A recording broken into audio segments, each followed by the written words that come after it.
Welcome back to Lovin Amman. We've got a lot to unpack today, from football transfers to royal engagements, and even some drama that took the internet by storm. Let's dive right in. Alright, guys, so let's kick things off with something we can all relate to. Trying to take a nice photo during election season in Jordan? It's like a game of hide and seek with all these campaign posters. Absolutely. The streets are literally covered with them. It's almost impossible to find a clean background for your Instagram shots. It's becoming a running joke from not even Amman, but also Irbid, Madaba. Every single place and every single video has been saying, oh, look how hard it is to take videos where there's cars coming by with music and etc. Right? And the memes have been gold, like they're extremely gold. People are getting so creative with these memes, with the Homelander meme and the Better Call Saul meme and all these posters that are related to popular TV shows and series, turning it into a light-hearted moment in what can be often a tense season, kind of. Especially, definitely. Usually, these are quite serious affairs, but this kind of injection of some comedy really turned things around and made this election season like much better. When it comes to more, football news, we have huge football news coming out of Jordanian football and the Jordanian football scene. Yazan Namat has officially transferred to the Al Arabiya SC in Doha. Now, this is huge news for both him and Jordanian football as a whole. And if you'll remember, he kind of led us to greatness at the Asian World Cup, Asian Cups quite some time ago. We got to the finals of Qatar, so this is a huge thing for him, and I think it really put the spotlight on him, and kind of got more traction when it comes to Jordanian football. Absolutely. This move is being seen as a big step up for Yazan, and it's generating a lot of excitement among fans. Yeah, yani it's honestly big congrats for him, and we'll be keeping a close eye on how he adapts to his new team and what this means for his career and moving forward. Next up, let's talk about how Jordan has become the home away from home for Saudis. The two countries have always been close, but recently, there's been a noticeable increase in Saudi visitors and residents. This might be because of the instability of the area. It could be just because, our food and our clothing and how we talk is much more similar. But yeah, it's amazing. We're really like the two cultures are really like molding together recently. I mean, 100%. Saudis have been always been like very prominent here in Jordan, especially in Amman, where I remember when while studying at my university at the University of Jordan, I used to see a lot of Saudis, a lot of people from Bahrain, a lot of people from Iraq as well, and surprisingly, a lot of people from Asia, from China, Korea, and some like a very few from Japan as well. So yeah, it's fascinating. Like from investments to cultural exchanges, the bond is stronger than ever, honestly. We're seeing a blend of cultures, especially in places like Amman, where Saudi influence is becoming more apparent and more prominent each year. Switching gears to royal news, His Royal Highness Crown Prince Al Hussein recently showed his support for the Jordanian national football team as they prepared for a friendly match against North Korea. He was seen kind of, playing with the players and with his younger brother. It was really cute, honestly. 100%. That's right. His presence is always like a moral booster, honestly, for anyone. Like not just for the Jordanian team, but especially his also I think his recent visit to the Hussein Business Park as well.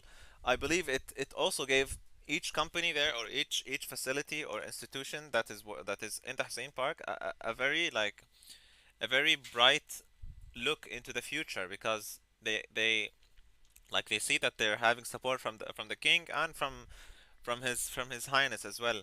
So that's always great. And yeah, like I just said, his presence is always a morale booster, not just for the team but for all Jordanians. It's great to see him honestly so involved in sports and youth activities. Talking about youth activities, the Crown Prince has also kickstarted the Global Forum on Youth, Peace and Security on Wednesday in Amman. Now, this event centered around getting young leaders from the Arab world and specifically Jordan onto the international stage, which honestly is incredibly important, especially where we're from, where we are so affected by international events.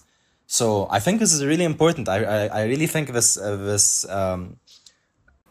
initiative is extremely important because it kind of gives the youth of Jordan the ability to kind of control what's going around them and affect what's going around them, which is really needed these days. Couldn't agree more. Couldn't agree more. Now let's jump into some tea. Surprisingly, a Jordanian man who secretly married a second wife was exposed, and the entire Arab world seems to be talking about it. This was crazy. Like the internet blew up with this one. It's wild how fast these stories spread. And honestly, let's be honest, this was specifically an amazing story to be spread. Now the guy has a family in Jordan and has a family in Saudi, okay? Two separate families, kids and all. And he showed on TikTok that this is going on. And so the entire Arab community is just posting on TikTok, doxing him, like, oh, this is his name, this is where he lives. If you have a family in Jordan, this might be your husband. And look, we're never against doxing. It's completely bad. But in this very specific scenario, in this very, very specific scenario, I think it's like a little bit deserved.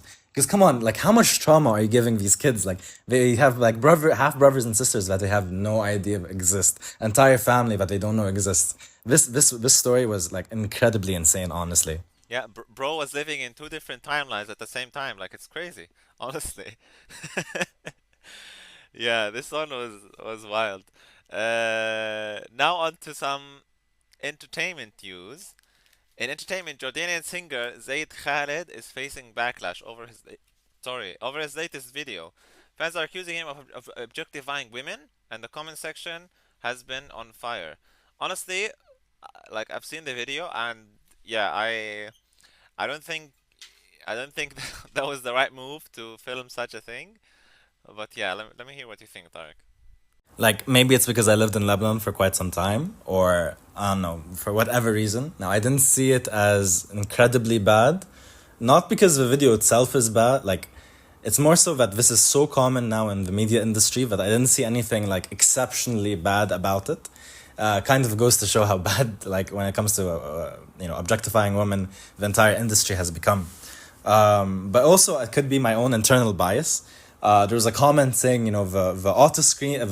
the auto tune is screaming, and I found that really like honestly that made me laugh so much because that's how I felt the song was. It wasn't a good song, and so even though there was a lot of comments saying, oh, the video ruined the song for me. For me, the song and the video were already ruined before, like it was already ruined before I even looked at the video. So that could be my own internal biases when coming into play. But I just didn't like the song. I mean, it's at least when the other media outlets do it, it doesn't feel like it's forced. This one felt like it was extremely forced. Like it was to the point where I was uncomfortable watching it. Like I don't know, it just didn't resonate with me at all, not one bit. Yeah, it was a bit crazy. Yeah, and that's a wrap up for today's episode. From football transfers to royal engagement and a bit of entrant drama, it's been a quite a week. It's been a quite a week in Jordan, honestly. And yeah, I can't wait for the next week. What's gonna happen? Thank you for tuning in, everyone. Don't forget to subscribe and let us know what stories you want us to cover next week. Stay safe, and we'll see you in the next episode.